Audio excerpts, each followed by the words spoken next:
Olá pessoal, tudo bem com vocês? Então vamos lá? Nessa nossa videoaula, nós vamos conversar sobre intertextualidade. É uma aula que a gente elaborou para o 7º ano, nessa semana de 23 a 27 do 11. Intertextualidade, vamos pensar sobre essa palavra. Inter significa entre, textualidade, textos. Então, de modo geral, a gente vai perceber que intertextualidade é a relação que existe entre textos, ok? Aqui, quando eu pergunto o que é intertextualidade, então a gente vai analisar. É a relação de ideias, ou seja, de semelhanças, que existe entre textos diferentes. Quando a gente pega dois textos, a gente vai comparar a ideia desses textos, tá? E geralmente, quando a gente está estudando intertextualidade, a gente pega para analisar textos que trazem uma ideia semelhante, ok? Um texto pode trazer uma referência explícita, que é direta, ou implícita, que é indireta, de outro texto. Eu posso pegar dois textos e perceber logo de cara que eles estão falando praticamente do mesmo assunto. Isso é uma referência explícita. Outras vezes eu posso pegar dois textos e que eu perceba ali, eu tenho uma desconfiança, porque essa ideia entre um e outro, né, que os dois estão ali discutindo ou comentando, eu percebo até que eles têm assim uma semelhança, mas não é algo muito claro, tá? É algo que fica mais vago, mais sutil, eu percebo com mais dificuldade. E assim eu vou dizer que é uma referência implícita, tá? A gente desconfia, mas não tem certeza de que determinado texto traz a mesma relação de ideia com o outro, ok? Esse diálogo, né, essa semelhança entre as ideias, ele pode ser mais ou menos percebido conforme o seu nível de leitura ou de conhecimento. Quanto mais textos você lê, quanto mais leituras você faz, mais você será capaz de perceber, por exemplo, que um texto recente, que alguém escreveu recentemente, tem uma influência aí de um texto anterior, de um texto até muito antigo, tá? A ideia que existia num texto muito antigo pode aparecer de repente, tá, num texto novo. E aí você vai perceber que ainda que essa pessoa esteja escrevendo muito bem, ela está praticamente trazendo para o texto dela atual uma ideia que já é muito antiga, ok? Aqui, por exemplo, eu trago para vocês um trechinho do livro O Pequeno Príncipe, do autor Antoine de Saint-Exupéry. E esse trecho diz assim: Tu te tornas eternamente responsável por aquilo que cativas. Se a gente fosse conversar sobre a interpretação desse trecho, eu diria para vocês que ele está dizendo mais ou menos o quê? Que quando a gente desperta sentimentos em outra pessoa, quando a gente conquista alguém, a gente passa a ser responsável por essa pessoa. E aqui cabe várias interpretações, tá, gente? De forma geral, o autor tá trazendo aqui pra gente a ideia de que a gente é responsável, sim, por aquelas pessoas que a gente conquista, por aquelas pessoas que a gente faz com que tenham sentimentos por nós, ok? Essa mesma ideia foi escrita por muitas outras pessoas depois desse livro. Então, se você pega esse trecho, por exemplo, e joga lá no Google, você vai ver que tem diversos textos que vieram a partir desse, com essa mesma ideia. Isso faz parte do estudo da intertextualidade, ok? Mas existem vários tipos de intertextualidade, e é isso que a gente vai passar a ver agora. Aqui, por exemplo, eu vou trazer para vocês um tipo de intertextualidade que vai se chamar citação. E aí eu trago um trechinho do livro onde esse trecho está escrito. O livro, tá? Trazia o seguinte: Tu te tornas eternamente responsável por aquilo que cativas. O livro trazia, né, claro, a exata inscrição desse trecho. O que uma autora num site chamado Cultura Genial fez? A Rebecca Fuchs, que é a autora desse texto, ela vai lá no texto dela, comenta sobre o livro Pequeno Príncipe e observe o que ela faz. Ela pega o mesmo trecho com as mesmas palavras do autor e coloca lá. Percebam que ela coloca entre aspas e que no texto dela, antes mesmo dela citar o trecho, ela vai e diz que esse trecho veio do livro Pequeno Príncipe. Isso é citação, gente. Citação é quando você tem o cuidado de transcrever as exatas palavras da obra original, geralmente entre aspas, e indica o autor, porque você está mostrando que esse trecho não é seu.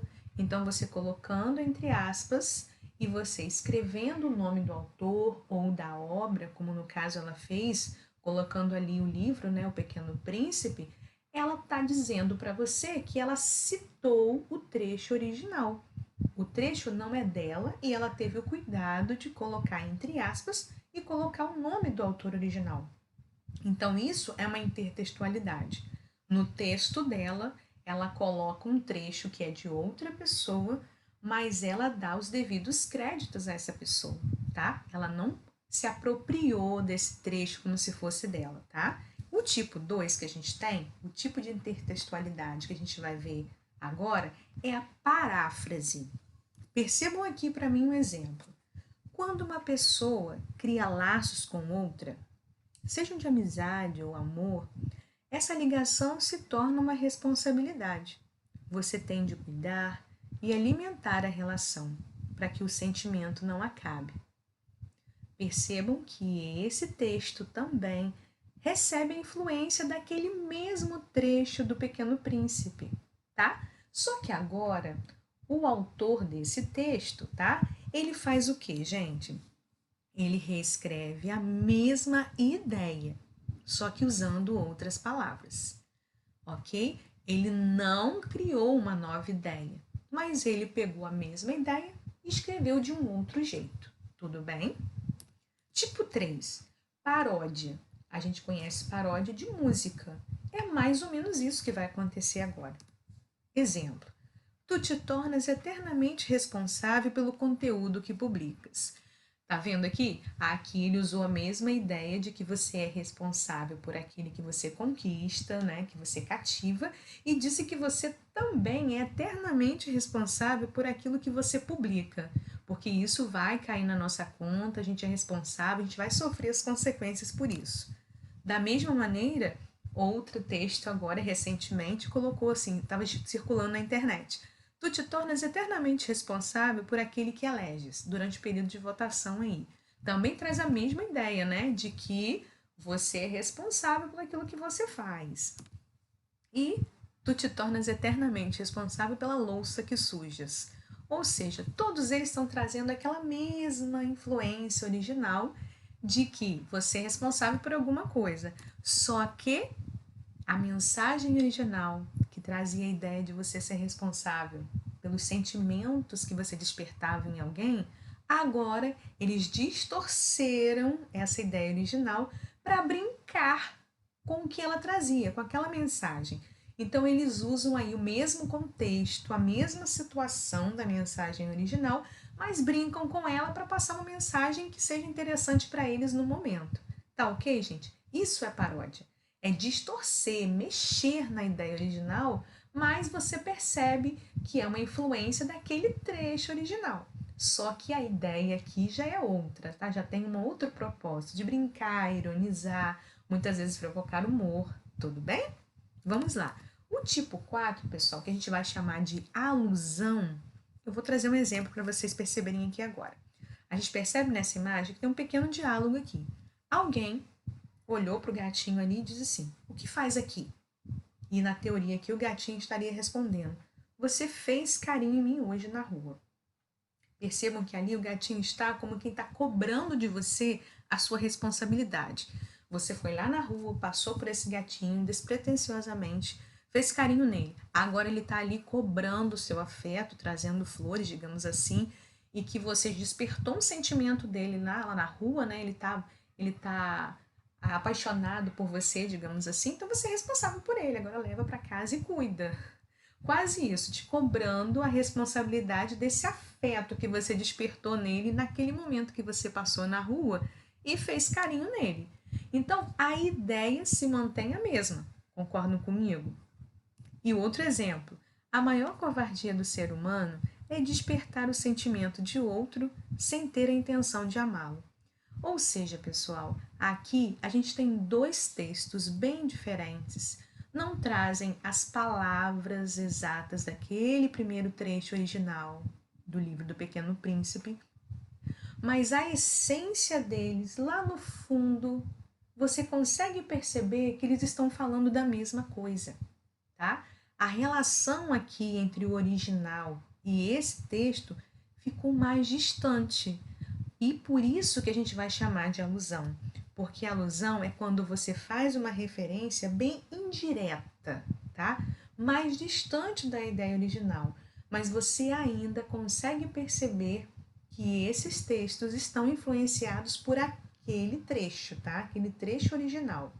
A alusão é aquela que eu disse para vocês que é um pouquinho mais difícil de perceber, porque você tem que ter uma leitura de mundo muito grande, você tem que ler bastante para você, por exemplo, conhecer aquele trecho do livro, tá, daquele autor do Pequeno Príncipe, para saber, por exemplo, que hoje uma linguagem dessa, textos como esse, usados pela internet, podem ter sim uma intertextualidade com a obra do Pequeno Príncipe. Você só vai saber disso se você tiver lido ou se você conhecer aquele trecho do livro Pequeno Príncipe. Se eu não tivesse mostrado para vocês aqui, talvez vendo essas imagens desses textos na internet, vocês não associariam uma coisa a outra, vocês não pensariam que existia uma influência. Então, como eu primeiro mostrei para vocês o trecho e agora estou mostrando essas mensagens aqui, essa mesma ideia nesses textos, vocês conseguem perceber que eles estão ligados, que existe uma relação entre eles. Tudo bem? Então, a alusão é uma referência um pouquinho mais distante. É aquela que eu comentei que é implícita, indireta, ok? E a gente tem uma quinta forma de intextualidade, que aqui a gente vai chamar de plágio. Percebam aqui para mim, por favor. Tu te tornas eternamente responsável por aquilo que cativas. Aqui não gerou nada de estranho, né? A gente tem o trecho exatamente escrito do jeitinho original. Só que percebam que agora não existem aspas e nem o nome da obra ou do autor. Geralmente, pessoal, quando a gente faz isso, quando a gente imita ou copia a ideia original, sem colocá-la entre aspas e sem indicar o verdadeiro autor, a gente está cometendo um crime, tá?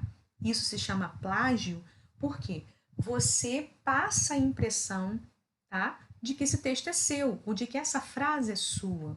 Então, geralmente, se você usa uma frase de um livro, uma frase de outro autor, mesmo que você queira acrescentar esse trecho numa ideia sua, essa parte que não pertence a você seria ideal que você colocasse entre aspas e colocasse o nome do autor.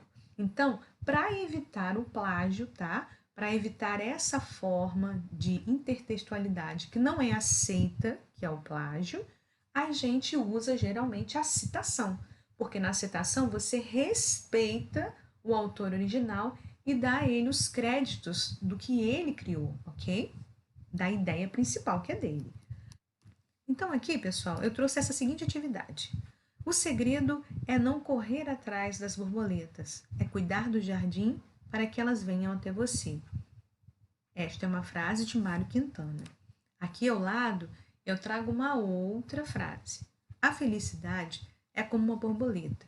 Quanto mais você corre atrás dela, mais ela foge. Um dia você se distrai e ela pousa em seu ombro. Percebam que há uma ideia semelhante entre esses dois textos, tá? Há uma relação entre eles aqui, ou seja, existe uma intertextualidade.